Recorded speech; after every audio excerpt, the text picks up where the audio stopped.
Hello बच्चों, तो चलिए हम लोग शुरुआत करते हैं एनएलएम का नया पार्ट। और आज इस पार्ट में बात करने वाले हैं फ्री बॉडी डायग्राम। एनएलएम के कोई भी क्वेश्चंस अगर आप करने जा रहे हैं तो उसमें सबसे बड़ी चीज़, जो सबसे महत्वपूर्ण चीज़ आती है, वो आती है फ्री बॉडी डायग्राम। यानी कि अगर किसी भी बच्चे को फ्री बॉडी डायग्राम बनाने नहीं आता है तो फिर बहुत मुश्किल होगा एनएलएम के क्वेश्चंस को करना। तो आज हम लोग बात करेंगे कि एनएलएम में फ्री बॉडी डायग्राम कैसे देखते हैं। तो देखो, यहाँ पे कुछ मैंने एग्जाम्पल दिए हैं और मैंने कुछ बताया है कि यहाँ पे फ्री बॉडी डायग्राम कैसे कैसे हैं। तो चलो थोड़ा समझते हैं। यहाँ पे एक स्मूथ सरफेस है जिसके ऊपर में एक छोटा सा बॉक्स रखा हुआ है। और अगर कोई बॉक्स किसी भी सरफेस पर रखा हुआ है तो हम लोग प्रीवियस पार्ट में पढ़े थे कि उस पर नॉर्मल फोर्स लगता है और उस पर ग्रेविटी फोर्स लगती है। तो अगर इसको हम आइसोलेट कर लें, थोड़ा देर के लिए हम इसको आइसोलेट कर लेते हैं। मैं यहीं पे बताता हूँ। मान लेते हैं कि इस बॉडी को मैं आइसोलेट कर लेता हूँ। किसे? इसे। इस बॉडी को आइसोलेट कर लेता हूँ। अच्छा, मैं आपको बता दूं कि फ्री बॉडी डायग्राम में बेसिकली क्या होता है। अगर फ्री बॉडी डायग्राम की बात करें तो किसी भी बॉडी को आइसोलेट करके ये देखा जाता है कि उस पर टोटल कितने फोर्सेस लग रहे हैं। इसी को कहते हैं फ्री बॉडी डायग्राम। जैसे मान लो कि कोई भी एक सिस्टम दे रखा है, कोई भी 3-4 बॉडी का एक कॉम्बिनेशन से कुछ अरेंजमेंट दे रखा है, तो उसको आइसोलेट करके मतलब उसको कट करके, अलग करके, सेपरेट करके, इंडिविजुअल करके उसको ये देखा जाता है कि उस पर टोटल कितने फोर्सेस लग रहे हैं। उसी को हम लोग बोलते हैं फ्री बॉडी डायग्राम बनाना। जैसे सपोज करो कि ये बॉडी इस सरफेस पे रखा हुआ है, तो इसको मैंने आइसोलेट कर दिया है, इस बॉडी को सरफेस से आइसोलेट कर दिया, तो मैंने यहाँ पे बना लिया है एम बॉडी है यहाँ पे। ठीक है, अब जरा सोचो, जब रखा हुआ था तब इस पे एक बॉडी तो फोर्स लगा ही रहा है, एम जी। पक्की बात है कि नहीं है? और दूसरा जो इस पे नॉर्मल डायरेक्शन में फोर्स लगा रहा होगा वो है ये वाला। नॉर्मल का मतलब क्या हुआ? नॉर्मल mg के काउंटर बैलेंस में ऊपर लगता है, अपवर्ड फोर्स है, हमेशा सरफेस के नॉर्मल आएगा। तो ये जो नॉर्मल फोर्स लगा वो किसने लगाया? इस सरफेस ने लगाया। और ये mg किसने लगाया? ग्रेविटी ने लगाया। तो अगर इस बॉडी को देखें तो ये बॉडी ना तो नीचे जा रहा है और ना ही ऊपर जा रहा है। इसका मतलब इस पे लगने वाला जो फोर्स होगा वो इक्विलिब्रियम में रहा होगा, यानी कि नीचे वाला फोर्स और ऊपर वाला फोर्स काउंटर बैलेंस रहेगा, यानी कि नॉर्मल बराबर यहाँ पे mg रहा। हालांकि नॉर्मल बराबर mg वाला पॉइंट आज नहीं है हमारा। हम बात कर रहे हैं कि आखिर इस पे टोटल कितने फोर्स लग रहे हैं, जो कि 2 है। एक नॉर्मल जो कि ऊपर लग रहा है, एक mg जो कि नीचे लग रहा है। इसी को बोलते हैं फ्री बॉडी डायग्राम बनाना। अगले पार्ट में देखो, यहाँ पे अगर मैं बात करूं, 2 बॉडी को आपस में रखा हुआ है, 2 बॉडी पे है और वो एक सरफेस पर रखा हुआ है। ठीक है, तो अगर मैं इसकी फ्री बॉडी डायग्राम बनाऊं तो थोड़ा सा देखो यहाँ पे, अगर मैं इसको थोड़ा सा ऊपर शिफ्ट कर दूं, मान लेते हैं कि एक बॉडी यहाँ पे है, छोटा वाला बॉडी यहाँ पे, और उसके साथ में एक बड़ा वाला भी बॉडी है। ये लो भैया, इन दोनों को मैं सेपरेट कर दे रहा हूँ। ठीक है, यहाँ पे एक फोर्स भी लग रहा है, उसको भी यहाँ पे मेंशन कर लेते हैं, जो कि यहाँ पे मेंशन भी है। यहाँ पे एक छोटा वाला बॉडी और ये है बड़ा वाला बॉडी। छोटे वाले बॉडी का मास है स्मॉल एम, बड़े वाले बॉडी का मास जो है वो कैपिटल एम है। अब ध्यान से सुनना, छोटे वाले बॉडी पे जो फोर्स लग रहा है भाई, एक चीज तो लगा ही देगी, वो क्या? ग्रेविटी। भैया ग्रेविटी तो डेफिनेटली लगा रहा होगा, वो है mg। काउंट करना, this one is first force. अच्छा, यहाँ पे ग्राउंड भी था, यहाँ पे ग्राउंड भी था, तो ये बड़ा वाला बॉडी भी तो mg फोर्स लगाएगा। भाई mg तो हर किसी पे नीचे फोर्स लगाती है, ग्राउंड जो है हर किसी को अपनी ओर खींचती है, तो mg फोर्स लगा। ठीक है, इसमें तो कोई दिक्कत नहीं होनी चाहिए। अच्छा, ये जो ग्राउंड है इस पे फोर्स लगाएगा नॉर्मल, लेट्स से 1। ये नॉर्मल फोर्स किस पे लग रहा है? बड़ी वाली बॉडी पे। कौन लगा रहा है? ये ग्राउंड लगा रहा है, ये सरफेस लगा रहा है। अच्छा, ये जो छोटा वाला बॉडी है वो बड़े वाले बॉडी पे टिका हुआ है, तो ये वाला फोर्स भी इस पे नॉर्मल फोर्स लगाएगा, अपवर्ड। बैलेंस क्या हुआ है ना भाई, वो तोड़ते हुए नीचे तो धंस नहीं रही है, कुछ ना कुछ नॉर्मल ऊपर तो है ही। ठीक है, तो अगर मैं बात करूं कि यहाँ पे टोटल कितने फोर्स लग रहे हैं, तो इस पे 2 फोर्स लग रहे हैं और इस पे भी 2 फोर्स लग रहे हैं। यहाँ पे एक एक्सटर्नल फोर्स है जो कि क्वेश्चन में ऑलरेडी मेंशन है। तो कुल मिलाकर देखा जाए, टोटल मिलाएं तो यहाँ पे एक फोर्स यहाँ लग रहा है। मैं भी फ्रिक्शन की बात नहीं कर रहा हूँ, यहाँ पे स्मूथ सरफेस है इसलिए इस साइड कुछ नहीं लग रहा है। ठीक है, दोबारा समझते हैं, मैंने इस बॉडी को आइसोलेट किया, इस पे दो फोर्स लग रहा है, एक लग रहा है mg और एक लग रहा है नॉर्मल ऊपर, नीचे लग रहा है mg और ये लग रहा है नॉर्मल ऊपर। बहुत सीधी सी बात है, इस पे जो नॉर्मल लगा रहा है ये ग्राउंड लगा रहा है, और इस पे जो नॉर्मल लगा रहा है इसके नीचे वाला पार्ट लगा रहा है। ठीक है, यहां तक समझ आ गया।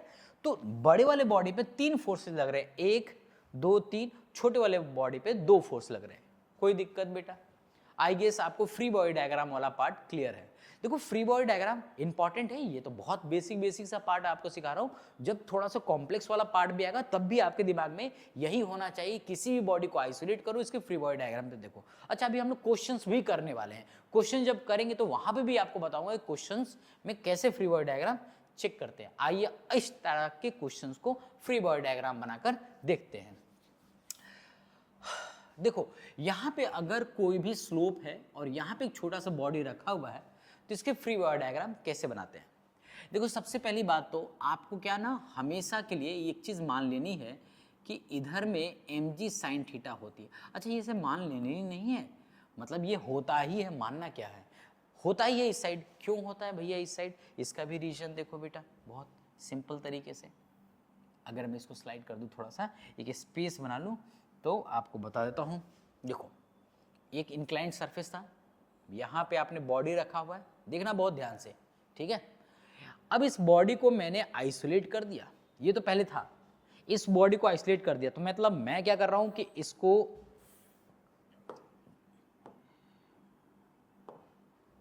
इसको मैं अलग से बना रहा हूं। ये रहा आपका इंक्लाइंड सरफेस और ये रहा आपका बॉडी, दोनों को अलग कर दिया। हाँ भैया, अलग कर दिया आपने एकदम बहुत ढंग से।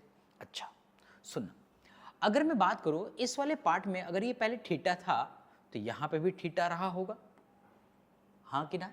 अच्छा, यहां पे अगर मैं बात करूं तो एक बात समझना, इस पे mg का जो फोर्स है वो ये लग रहा होगा, mg ये लग रहा होगा।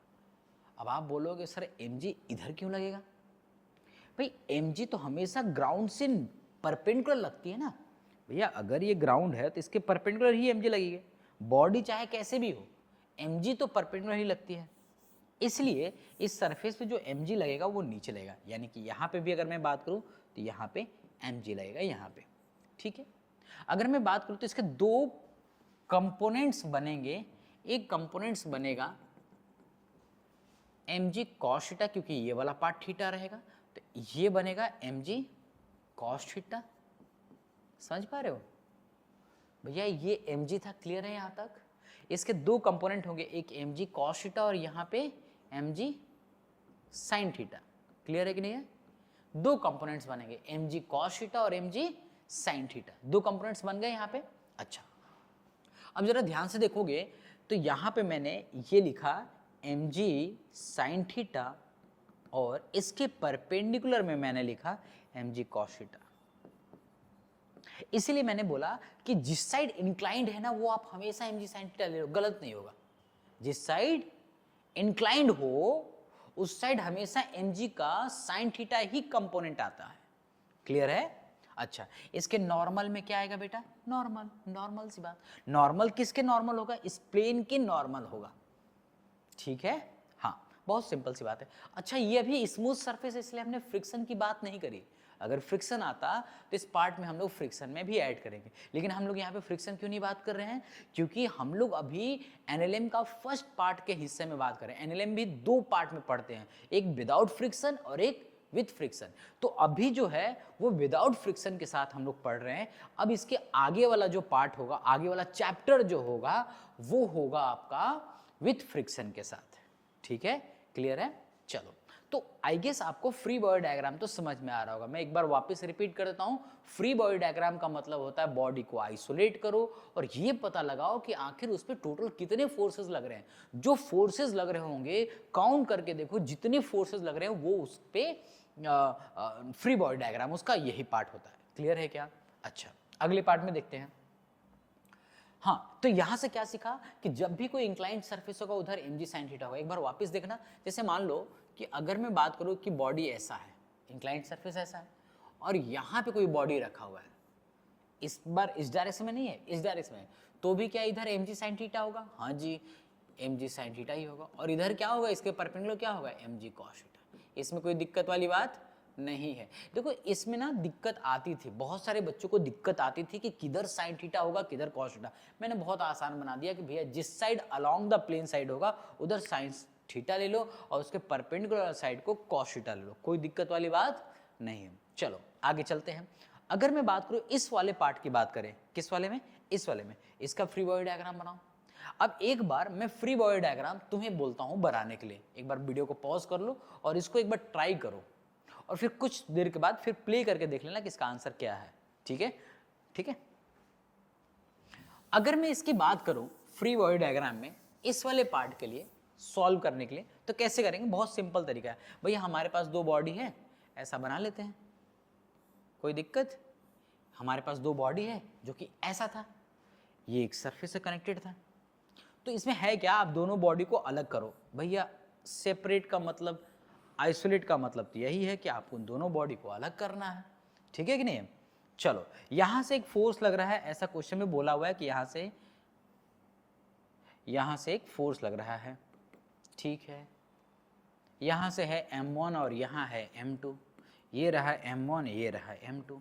समझना भैया, अभी हम लोग आगे क्वेश्चंस भी करेंगे, आगे हम क्वेश्चंस भी करने वाले हैं, समझते जाओ, कोई दिक्कत नहीं है, कहीं दिक्कत नहीं आएगी। ठीक है, सुनना, अगर ये वाला फोर्स इस पर लगा रहा है, इस पे तो एक फोर्स लग ही रहा है F, तो इनके बीच में भी आपस में फोर्स लग रहा होगा क्योंकि वो तो चिपके हुए हैं। हाँ लगेगा तो सही, बिल्कुल लगेगा। तो अगर ये लग रहा होगा तो यहाँ पे रहेगा नॉर्मल, भैया ये इस पे नॉर्मल लगाएगा तो ये भी उतना ही नॉर्मल इधर लगा रहा होगा। समझ।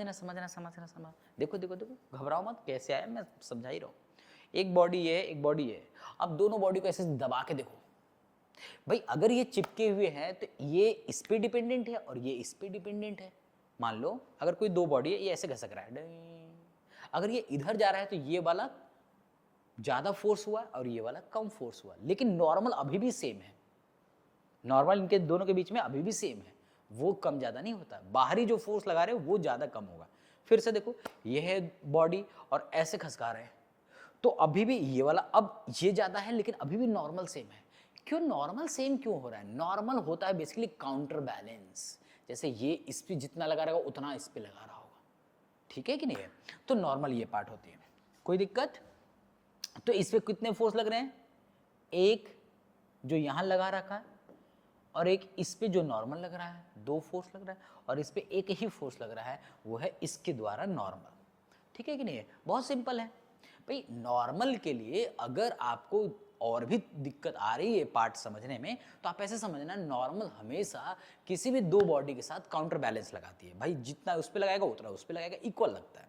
अगर टच है तो भैया, टच नहीं रहेगा तो नॉर्मल कैसे आएगा। ठीक है, अच्छा कई लोगों को लगता है नॉर्मल जो है परपेंडिकुलर रहेगा, तो बिल्कुल रहेगा, सरफेस के परपेंडिकुलर ही तो नॉर्मल रहता है। क्लियर है, ये सरफेस उसके परपेंडिकुलर नॉर्मल, उसमें भी कोई दिक्कत नहीं है, कोई डाउट। आई गेस आपको फ्री बॉडी डायग्राम पार्ट समझ में आ गया, मैंने बहुत छोटा सा पार्ट लिया था यहाँ पे फ्री बॉडी डायग्राम, और अब हम इस पे आगे क्वेश्चन करके देख लेते हैं कि क्वेश्चंस कैसे बनते हैं। ठीक है, एक दो क्वेश्चंस करें, ट्राई करते हैं। एक पहले बिना फ्रिक्शन वाला करते हैं, फिर बिना टेंशन वाला करते हैं, क्योंकि अभी हम लोग टेंशन पढ़े नहीं हैं। तो ये एक क्वेश्चन आपके सामने है। ठीक है, चलिए बहुत सिंपल सा पार्ट है। यहाँ पे क्या क्वेश्चन बोल रहा है, two block of masses M1 and M2 are placed side by side on a smooth horizontal surface. देखिए यहाँ पे मैंने बात करी है, क्वेश्चन भी दिया है स्मूथ सरफेस का, क्योंकि अभी हम लोग फ्रिक्शन की बात कर ही नहीं रहे। इस पूरे चैप्टर में ये एनएलएम का पार्ट 1 है, एनएलएम पार्ट 2 अभी आगे आएगा। इस पूरे चैप्टर में आपको विदाउट फ्रिक्शन ही मिलेगा। ठीक है, okay. Horizontal force is F applied on the block. क्या निकालना भैया, find the acceleration of each block. देखिए बहुत इंटरेस्टिंग सा बात है भैया, एक्सेलरेशन निकालना है ना, तो बहुत सिंपल है। देखिए एक्सेलरेशन का मतलब क्या होता है, देखिए यहाँ पे एक्सेलरेशन का क्या मतलब होता है। एक्सेलरेशन का मतलब होता है नेट फोर्स अपॉन में मास, यही होता है, नेट फोर्स अपॉन में मास, ये होता है एक्सेलरेशन। यानी कि इस पार्ट में जब भी कोई मोशन वाला पार्ट हो, एक्सेलरेशन वाला पार्ट आए, तो आपको ध्यान रखना है एनएलएम का Newton second law, net force is equal to mass into acceleration. इन दोनों में मैंने वेक्टर साइन लगा रखा है, यहाँ भी वेक्टर है, यहाँ भी वेक्टर है, because force is a vector quantity although as well as acceleration is also a vector quantity. Got my point? ठीक।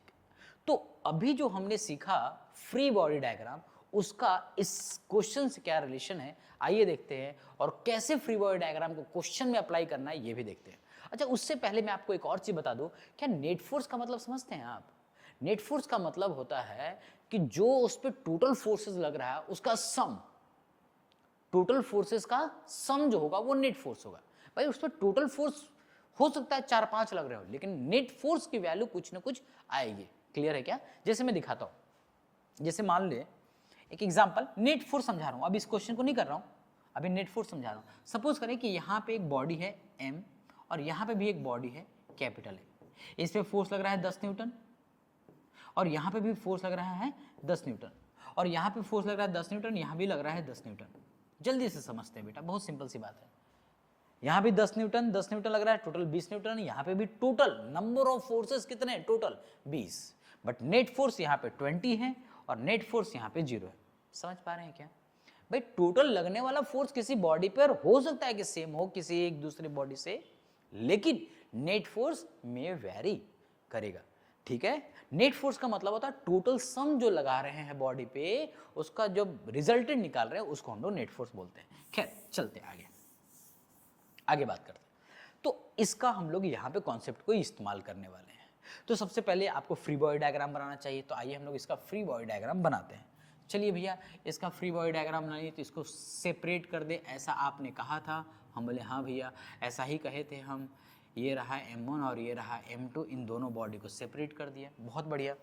ठीक है कि नहीं? अच्छा, इधर से फोर्स लग रहा है, हाँ F फोर्स लग रहा है। इसमें काउंटर बैलेंस अभी आपने बताया था कि नॉर्मल हमेशा दो बॉडी पे जो बीच में लगता है वो हमेशा काउंटर बैलेंस पे लगता है। हाँ भैया बिल्कुल सही है, और कोई दूसरा फोर्स नहीं लग रहा है, बस इतना ही फोर्स लग रहा है। ठीक है, अगर ऐसा है तो हमारा पहला पार्ट क्लियर हो गया। अब इक्वेशन लिखते हैं, कैसे? नेट फोर्स अपॉन में मास इनटू एक्सेलरेशन। तो देखिए फर्स्ट वाला बॉडी जो है m1 जो है, उस पर एक फोर्स लग रहा है F और एक इधर लग रहा है नॉर्मल। यहाँ पे क्या करेंगे? Net force is equal to mass into acceleration. तो भैया यहाँ पे नेट फोर्स क्या है? F minus n is equal to m1 into a. लिख दिया कि नहीं लिख दिया एक equation? Net force is equal to mass into acceleration. अच्छा यहाँ पे बताओ सेकंड वाली बॉडी का क्या लिखेंगे? नेट फोर्स यानी कि n is equal to m2 into a. भैया इस पे तो एक ही फोर्स लग रहा था, इस पे तो एक ही फोर्स लग रहा था, और इस पे दो फोर्स लग रहे थे, F माइनस n। हाँ कि ना? दोनों इक्वेशन को सॉल्व करेंगे। दोनों इक्वेशन को जब आप सॉल्व करेंगे तो यहां से एक आपकी वैल्यू आ जाएगी। आइए हम लोग इसकी वैल्यू को देखते हैं। n की वैल्यू को उठाकर यहां पे रखते हैं, F minus m2a is equal to m1 into a. भैया इन दोनों इक्वेशन को सॉल्व कर रहे हैं, n की वैल्यू वहां से उठाए यहां रख दिए, और रखेंगे तो ये आएगा F is equal to m1 plus m2 into a आएगा, और a is equal to F upon में m1 प्लस m2 आएगा। हाँ कि ना? This is our answer, this is our answer. कोई दिक्कत कोई परेशानी? ये रहा भैया। एक बार वापस समझे, अगर मान लीजिए कहीं कोई दिक्कत उक्कत हुआ तो थोड़ा समझते हैं एक बार फिर से, कोई जल्दीबाजी नहीं है। समझना बेटा, यहाँ पे मैं क्या बोल रहा हूँ बहुत सिंपल सी बात है। किसी भी दो बॉडी को, देखो मैं बात कर रहा हूँ एकदम बेसिक से। मान लो कि आपको एकदम ही खतरनाक वाला डर लगता है क्वेश्चन देखते ही, है ना? मानो कि जैसे खून आंसू नहीं खून निकल रहा हो, तो वो सब के लिए सबसे बेस्ट है। मैं आपको बता रहा हूँ, आप ध्यान से सुनोगे तो आपको खुद समझ में आ जाएगा। सुनना, अगर मान लो कि यहाँ m1 है और यहाँ पे m2 है, दोनों को आइसोलेट कर दिया भैया, मेरे कहने के हिसाब से चल रहे हो आप। दोनों को आइसोलेट कर दिया, उस पर दोनों पे फोर्सेस देख लिया कितना कितना लग रहा है भैया, इतना लग रहा है। ठीक, अब न्यूटन सेकेंड लॉ के हिसाब से इक्वेशन लिखते हैं कि net force is equal to mass into acceleration. Net force क्या लिखा? F और n नेट फोर्स है भैया। किस पे? इस पे net force mass into acceleration. इस पे एक ही फोर्स लग रहा है n। अच्छा n वाले पार्ट तो क्लियर हुआ कि नहीं? काउंटर बैलेंस होता। अच्छा ठीक, बहुत बढ़िया। इसके इक्वेशन दोनों रखा, सॉल्व किया तो F आ गया, A is equal to total force. कोई दिक्कत कोई परेशानी रहे हो, बहुत सिंपल पार्ट से कवर हुआ है। Find the normal reaction of two forces. लो नॉर्मल पूछ रहा है, रखो इस पे value, normal is equal to m2 into a, और ए की वैल्यू क्या हो गया f अपॉन में m1 प्लस m2। अच्छा, इसका ट्रिक भी होता है, इस क्वेश्चन को सॉल्व करने का एक ट्रिक भी है, लेकिन ट्रिक क्या है, कई जगह फंस जाता है आदमी। मैं मानता हूं कि आपको मेथड आनी चाहिए थोड़ी सी। देखो कंपटीशन के अंदर में इतना टाइम नहीं होता है कि आप ये सब करो, लेकिन मैं आपको बताऊं अगर आप ये सब सोच पाओगे ना तो डेफिनेटली क्वेश्चन गलत तो नहीं होगा। चलो मैं थोड़ी सी ट्रिक मैं भी बता देता हूँ यार, है कि नहीं, ठीक है, नहीं तो कहोगे कि बताइए नहीं ट्रिक। देखो यहाँ पे अगर कभी भी, सुनना ध्यान से, अगर कभी भी 2 बॉडी हो, 3 बॉडी हो, 4 बॉडी हो, 5 बॉडी हो, अगर इधर से धक्का दे रहे हैं और एक साथ सभी बॉडी चल रही है, कनेक्टेड होनी चाहिए, टच होनी चाहिए, टच होकर चलनी चाहिए, ठीक है, स्ट्रिंग वाले पार्ट में नहीं होगी। अगर आप इधर से धक्का दे रहे हैं और सभी बॉडी एक साथ टच है और एक साथ 10 बॉडी लगी हुई है और एक साथ फोर्स लगाकर आप 10 बॉडी को एक साथ डिस्प्लेस कर रहे हैं, कोई भी बॉडी आगे पीछे नहीं चलनी चाहिए। अगर ऐसा हो रहा है, जो कि इस कंडीशन में हो रहा है, तो एक्सेलरेशन होता है फोर्स जो लगाया जा रहा है अपॉन में टोटल मासेस, m टोटल। हाँ, एक और ट्रिक पॉइंट भी है, सुनना। क्यों सुनना, बहुत ध्यान से। कैसे लिखा, जो एक्सेलरेशन होता है ना, एफ नेट अपॉन में टोटल मासेस नहीं होते। नॉर्मली एक्सेलरेशन होता है एफ एक्सटर्नल अपॉन में मासेस। समझ में आया क्या? हाँ, इंटरनल फोर्स से कभी भी एक्सेलरेशन पॉसिबल ही नहीं है। ओ N1, N और N, these are internal forces. These are internal forces. इसकी वजह से एक्सेलरेशन में कोई रिस्पॉन्सिबल ही नहीं है। तो भैया फोर्स होगा तो सिर्फ F की वजह से। बात समझ में आ रही क्या? तो F is equal total mass. कोई दिक्कत, कोई परेशानी, ठीक है। अब अगले पार्ट में आप देखो कि क्या ये पार्ट का क्वेश्चन आप कर पाओगे कि नहीं कर पाओगे, ठीक है। सुनना बहुत ध्यान से। Two blocks of masses 1 kg and 2 kg are placed on in a quantity of smooth horizontal surface of 6 Newton लग रहा है इधर से, और उस पे लग रहा है दूसरे वाला से 6 न्यूटन। तो आपको बताना है कि दोनों में नॉर्मल फोर्सेस क्या होगा। अब आपके हिसाब से नॉर्मल फोर्स क्या होना चाहिए, दोनों में नॉर्मल फोर्स सेम या अलग, ये क्वेश्चन मैंने इसी को ध्यान में रखते हुए दिया है। तो चलिए यहाँ पे हम लोग बात करते हैं भैया, सुनना बहुत ध्यान से, बहुत ध्यान से। हालांकि दोनों का नॉर्मल फोर्स अलग अलग है, मैं आपको बता देता हूँ, सुनना भैया। इसका सॉल्यूशन देखते हैं, सॉल्यूशन देखते हैं, सॉल्यूशन देखते हैं, सॉल्यूशन। अब देखो हम लोग बहुत जल्दी बना लेंगे, बहुत जल्दी बना लेंगे। अभी ट्रिक सीखा ना, नेट फोर्स 6, एक्सेल से निकाल रहे हैं, नेट फोर्स 6, टोटल मासेस 3, कितना 2 मीटर पर सेकेंड स्क्वायर। इसका भी हाथों हाथ निकालते चलते हैं।